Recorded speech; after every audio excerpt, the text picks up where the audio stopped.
It's an exciting day today. I'm at the Ping Fitting Studio. I'm going to get myself a new set of clubs. So, the real reason I'm here is last year Shooter took to my weapons with a hammer, ruining everything. So today I'm here with Matty, the fitting specialist, and I'm going to get myself sorted. Hey Matty.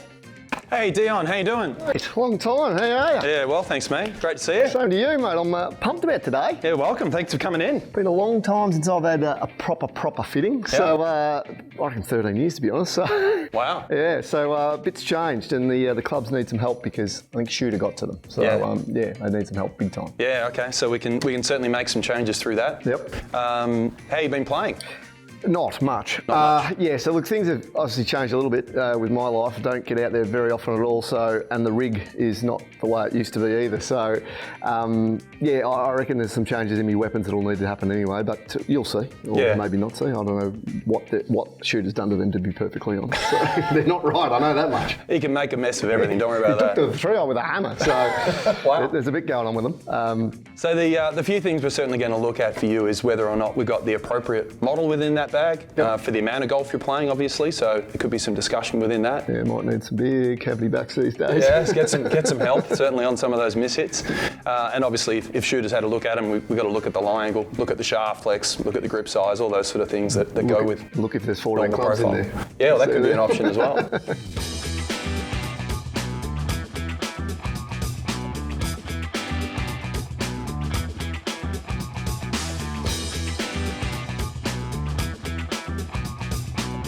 All right, Dion, let's get in a few shots to get you warmed up. So, righto. Got your 7-iron there in hand. I tell you what, it won't make much difference whether I'm warm or not warm. It's just always good, Matthew. Pretty good start right there, yeah? I'm kidding.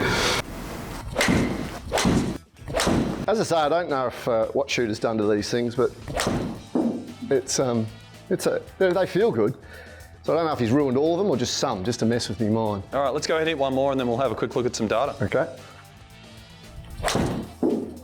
Great, looks pretty good. So club head speeds, hey, still turbo, 93 mile per hour there with the 7-iron. You've got plenty of speed. Right. So give you a rough idea, 85 mile per hour is my base number for stiff flex. Right. 95, we're looking at extra stiff. Right. All right, so we're on the upper end of that range from a shaft flex perspective. We look at ball speed here, really good. All right, so you're getting a very good transfer of energy from club to ball. Right. So club's working reasonably well from what we're looking for. Yeah.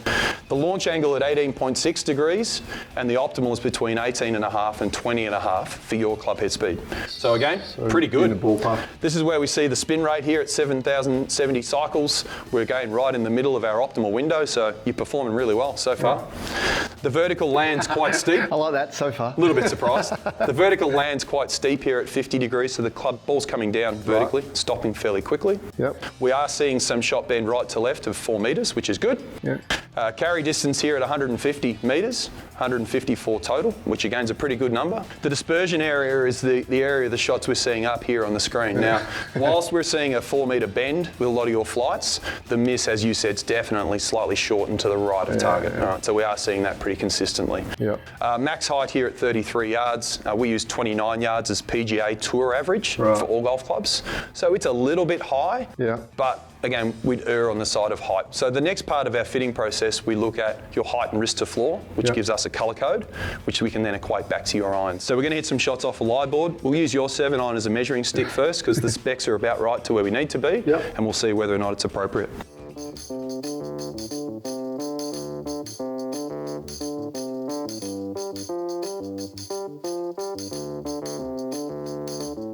So what I'm going to get you to do is hit a couple of shots with this 7-iron. I see you got face tape there too, because does that play a role in lie, or I guess what you do with the lie? So the face tape, and the really important role in face tape, we look at length of golf club as far as whether the club's marking in the heel or toe side, but also the way the sole's interacting with the turf. So I'm going to get you to hit a shot off the board, normal swing, just allow the club to swing down and strike the board, and the ball will go in the air. Great swing. Thinned it. Makes a little bit of a loud bang. We're going to go ahead and hit one more for me, please. Blocked that nicely. Yeah, that's right on cue right there. Yeah, so that's me stock. It's a bit better. No, Okay, pretty typical pattern. All right, so let's have a quick look at what we're seeing here on the golf club. Now, we'll show you the marks here on the sole, and as you said, they were both a little thin, right? So they're on the lower part of the face. But as far as the mark between the heel and toe, it's fairly central, right? So we're looking at length here as being pretty close to where we need to be dynamically. Right. Ideally, we'd like to see that a little higher on the club face. So whether or not that's technique or whether it's a slightly longer club required, they're the things we'll look at. Yep. The mark on the sole you'll see here is almost on 2 marks, but there is a mark towards the centre, and there's a mark here towards the front of the toe. Yep. Ideally, we want that club marking in the centre of the turf. Yep. If we're getting the toe striking first, we're often seeing a shot going to the right, but the heel striking first, we're often getting a shot left. So it's not terrible, but we're going to look and see whether or not a longer golf club might be appropriate, and maybe the lie angle to make it slightly more upright. Yeah, okay. So here we go.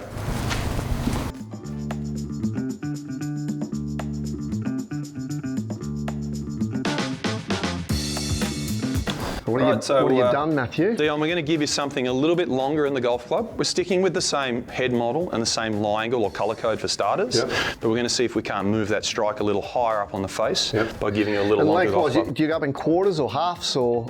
So we certainly look at quarters. Majority of what we have in here is halves, and then we would adjust the golfer's grip on handle on the grip to get to different lengths. All right, let's give it a rip, see how we go. Great strike. So first thing we look at, sole interaction's a little bit better. The little troubling one is the one on the face, right? Which every now and then at the moment, the amount of golf you're playing, you're going to see this bit of a toe strike. So the strike here on the face, as we said earlier, can often just be for length of golf club. For you, this is you playing infrequent golf. I might need a much bigger head, Matty. A little bigger head may give a slightly better performance, but this is just a tendency for you to get that club face a little too closed through impact. The more you do that, the toe will tend to get to the ball first. So going really long didn't seem to help the strike on the face. It did seem to make the turf interaction a little better with the sole. All right, so we're going to move back away and hit a couple of shots off the mat.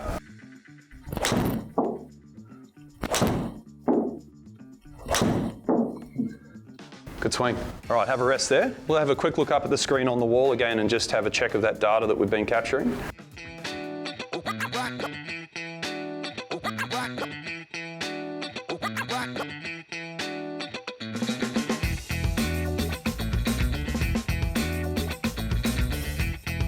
But you can see how much that dispersion has shrunken down by giving you a slightly longer golf club. Right? So we've improved the strike and the consistency of strike overall, and we are getting a much tighter dispersion. Now, when we look at the performance through here, ball speed's increased quite dramatically. Right? So with slightly faster club head speed, it's a big jump in ball speed. Would you expect to see that with just a quarter inch or half inch length? Or again, it's all about strike. So we could have seen that going shorter with some golfers. As long as the consistency is more out of the centre, we're transferring more energy, we're going to increase ball speed.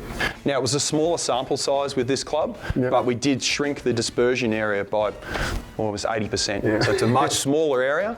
So we know that works reasonably well. The harder thing for us to change within this process down the track is the model of the head. Right? Now, there's 8 different models within a ping range, and they suit all different sorts of golfers. As you said earlier, you like the look of a slightly smaller blade, and we offer a golf club now called Blueprint, which is a forged one-piece blade.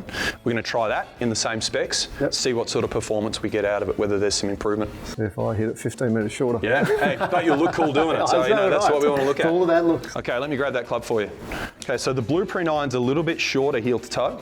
What we found with our better players is the smaller we made that blade, we actually improved performance. Right? The focus changed, they tended to aim smaller, so therefore the misses were smaller. Obviously there's no cavity through this golf club, so it's a one-piece forged golf club. It does have a tungsten screw out here in the toe, which enables us to slightly increase perimeter weighting, but also build the club to the correct swing weight. All right, let's give you that.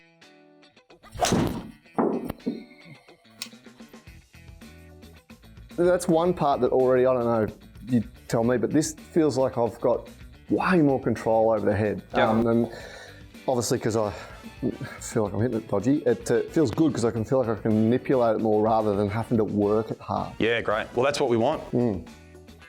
Similar club head speed, but we have seen the ball speed drop a little bit from the previous club, all right? Anytime the face area through the cavity here is thinner, there's more room for the face to flex, which will produce a bit more ball speed. Right. This one's more of a true lofted golf club as well, so it gives us more consistent results with that. Slightly higher launch again, which we expect. Slightly less side spin. Just on that, sorry, why do you expect higher launch when the more peripheral weight's down the bottom there? Why does it launch higher? I thought that would launch higher because there's, well, I guess, more metal down the bottom. More weight through the bottom of the cavity. So a lot of it's got to do with how much weight is above the golf ball. So this club has a thicker top line. That one has a much thinner top line. The loft is also slightly weaker on that than it is with this. It's about a half degree. So it does perform slightly differently. We are seeing left side spin. Now, again, we've said this is a less forgiving golf club. The difference really for you is it's got much less offset. Right, so offset is designed to help square the club face up through impact. This one has less of that, so it tends to have less of the right to left bias to it, right, which is good. You don't need that. No. The average punter, as we know, a lot of us need that help to try and square the face up. That's the last thing that you really need. So we've reduced the amount of side spin through the air. We've achieved exactly the same carry distance and exactly the same total distance with Blueprint. And how is that possible when you got ball speed slower and the revolutions are slower? I thought that would go further. So backspins come down a little. Less, sorry. Yeah, backspins come down a little and the ball's moving less sideways through the air. So we're just getting a more penetrating ball flight. That's cool. A similar peak height, but again, a slightly smaller dispersion area, even though we've got a smaller golf club. Now, whether or not that transfers all the way through up to 2-iron, that'll be the discussion of where we change into something maybe slightly different. I can't hit a 2-iron anymore, Matty. No. But I want one. Well, there's not too many golfers who have a 2-iron in the bag at all anymore. The only one carrying the 2-iron in Blueprint so far has been Louis Oosthuizen, and he loves it. He hits it fantastic. But yeah, for you and I, it's better just to hit snap slices out of trees with, basically, is the 2-iron. Snake killer. So let's check the gapping in the longer part of the bag. So we're going to hit a couple of longer irons to see what sort of performs against either a hybrid or even a fairway wood. Okay. All right, let me grab that for you.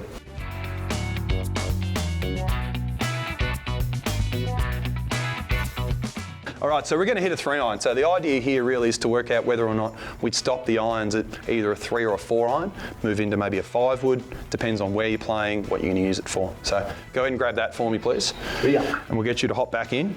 Go ahead and fire away.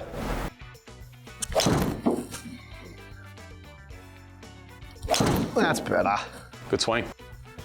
That's as good as I got, so whatever that is.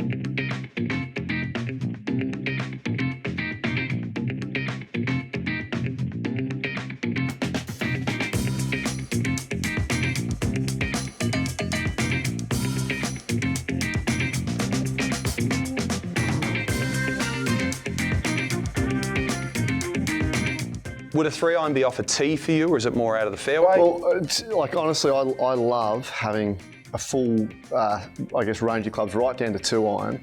For one reason, I feel like I can step them down when I need to, and just distance control. I've always had that, and as I said, I mightn't be good enough to hit them anymore, but I like having in my head I can hit my 2-iron this far, 3-iron this far, versus stepping a hybrid or maybe a 4 wood, 5 wood, whatever it might be. I just feel there's such different shots. So much more height, more spin. So because I don't play much, I feel like I don't know what they're doing. So yeah, I don't hit long, high bombs unless I'm trying to. Front-footed, they are a little bit more lower, and you're dead right, I like playing 2-irons off tees. 3-irons I don't normally play off a tee as such, I just do more of a fairway sort of par 5 type club. But I'd sort of thought that would be close to my ball flight anyway. Hybrids are generally built to hook, all right? So again, like you and me, the big high left miss is sort of appropriate, but for most golfers, they work. So what we're able to do here is adjust the golf club in a number of ways, but we can certainly increase the loft or decrease the loft. We're going to move it to a stronger setting, as well as a flatter lie angle. Yeah, right.